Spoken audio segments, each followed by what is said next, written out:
है जंगल में कुछ शिकारियों को मृत हिरणी मिलती है, उसके साथ रक्त से सनी हुई उसका माने सावक माने उसका बच्चा मिलता है ना, हिरणी का बच्चा। तो क्या करते हैं शिकारी, उसे अपने साथ घर उठाकर ले आते हैं और उन्हीं शिकारियों के बीच से में उनका परिवार क्या करता है, उस छोटे से बच्चे का देखभाल करते हैं और कुछ दिन तक उसे पानी में दूध मिलाकर उसे जीवित रखते हैं। तो सुष्मिता बसु के समान ही किसी बालिका को मेरा स्मरण। तो उस परिस्थिति में सुष्मिता नाम की जो बालिका थी, उसे अचानक महादेवी वर्मा का याद आता है। तो वो क्या करती है, वह उस अनाथ सावक को मुमूर्ष अवस्था में मेरे पास ले आई, माने अधमरे हालत में वो कहाँ ले आती है, महादेवी वर्मा को के घर ले आती है, ताकि महादेवी वर्मा उसकी देखभाल बहुत अच्छे से कर सके। उसे पता था कि महादेवी वर्मा को माने पशु पक्षियों से बहुत प्रेम था और बहुत ही लगाव था, और उन्होंने कई तरह के पशु पक्षियों को अपने घर में माने पाला हुआ था। तो वह उनके कहानी में भी लेखिका हमेशा उनकी कहानी में पशु पक्षियों के बारे में या फिर कविता लिखा करती थी, क्योंकि उन्हें पशु पक्षियों से बहुत ही प्रेम था।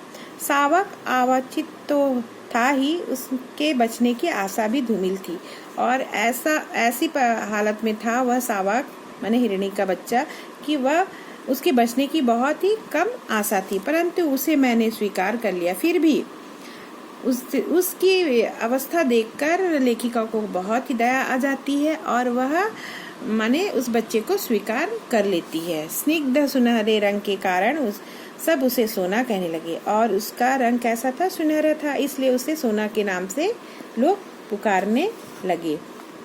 दूध पिलाने की शीशी, ग्लूकोज, बकरी का दूध आदि सब एकत्र करके उसे पालने का कठिन अनुष्ठान आरंभ हुआ। अब उस छोटे से अधमरे बच्चे को लेखिका ने क्या किया, दूध पिलाने के लिए जैसे मनुष्य के बच्चों को कैसे शीशी में दूध पिलाया जाता है, वैसे उसके लिए शीशी खरीदी, ग्लूकोज, बकरी का दूध आदि सब एकत्र माने एक साथ करके उसे पालने के लिए वह तैयार हो जाती है।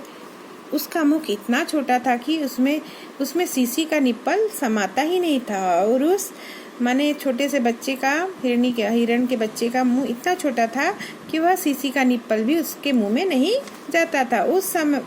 उस पर उसे पीना भी नहीं आता था, और वह उसे पीने भी नहीं आ रहा था। फिर धीरे धीरे उसे पीना ही नहीं, दूध की बोतल पहचानना भी आ गया। आंगन में कूदते फांदते हुए भी भक्ति तन को बोतल साफ करते देखकर वह तुरंत दौड़ी आती और अपनी तरल चकित आंखों से उसे ऐसे देखने लगती मानो वह कोई सजीव मित्र हो। उसने रात में मेरे पलंग के पाए से सटकर बैठना सीख लिया, और धीरे धीरे क्या होता है कि वह लेखिका के पलंग से सटकर बैठना सीख लेते है ना। पर वह गंदा ना करने की आदत उसे कुछ दिनों के अभ्यास से पड़ सकी, और वहाँ गंदा ना करने की आदत कुछ दिन पर ही उसे अभ्यास लग गई। अंधेरा होते ही वह मेरे पलंग के पास आ बैठती, और वह हिरणी की जो छोटी बच्ची थी, जैसे ही अंधेरा होने लगता, रात होने लगता, वो क्या करती थी, लेखिका के पलंग के पास आकर बैठ जाती थी। फिर सवेरा होने पर ही बाहर निकलती। उसका दिन भर का कार्यकलाप भी निश्चित था। विद्यालय और छात्रावास की छात्राओं के निकट पहले वह कौतुक का कारण रही, परंतु कुछ दिन बीत जाने पर वह उसकी ऐसी प्रिय साथिन बन गई जिसके बिना उनका किसी काम में मन ही नहीं लगता था। उसे छोटे बच्चे अधिक प्रिय थे, क्योंकि उनके पास उसके साथ खेलने का अधिक अवकाश रहता था, और उसे छोटे बच्चे बहुत अच्छे लगते थे और उसे ज़्यादा समय भी मिलता था। वे पंक्तिबद्ध खड़े होकर सोना सोना पुकारते, और वह उसके ऊपर से छलांग लगाकर एक ओर से दूसरी ओर कूदती रहती थी। वह हिरणी की जो बच्ची थी, वह क्या करती थी, उसे बच्चे के साथ खेलना पसंद था, और वो क्या करती थी, छलांग लगाकर एक से ओर से दूसरी ओर कूदती रहती थी। वह सर्कस जैसा खेल का कभी घंटों चलता, क्योंकि खेल के घंटों में बच्चों की एक कक्षा के उपरांत दूसरी आती रहती। मेरे प्रति स्नेह प्रदर्शन के भी उसके कई प्रकार थे। और वह लेखिका के प्रति भी कई प्रदर्शन करने के भी कई प्रकार थे। बाहर होने पर वह सामने या पीछे से छलांग लगाती। जैसे ही लेखिका बाहर जाने के लिए निकलती थी, वह सामने या उनके पीछे छलांग लगाती और फिर कभी सिर के ऊपर से दूसरी ओर निकल जाती। प्राय देखने वालों को भय होता था कि उसके पैरों से मेरे सिर पर चोट ना लग जाए, और जो देखते रहते थे उन्हें डर लगता था कि कहीं उसके हिरणी के बच्चे को पैरों से कहीं लेखिका के सिर पर चोट न लग जाए।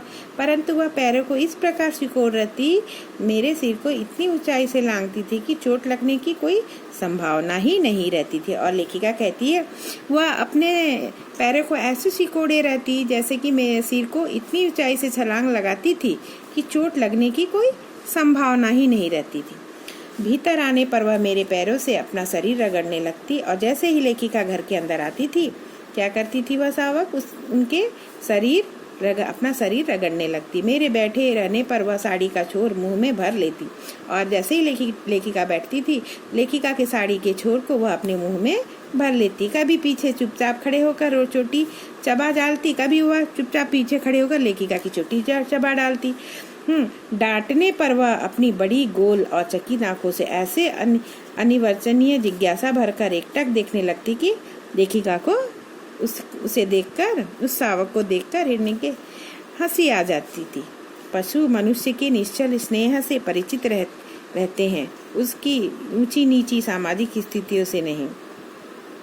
यह सत्य मुझे सोना से अनायास प्राप्त हो गया, और यह सत्य उन्हें प्राप्त हुआ किससे? सोना से, यानी उस छोटे से सावक से, कि मनुष्य के निश्चल स्नेह से परिचित रहते हैं। कौन? पशु और पक्षी जितने भी है ना। अनेक छात्राओं की भारी भरकम गुरु जिन्हें सोना को क्या क्या लेना देना था, है ना। अनेक छात्राओं की भारी भरकम गुरु जिसे सोना को क्या लेना देना था, वह तो उस दृष्टि को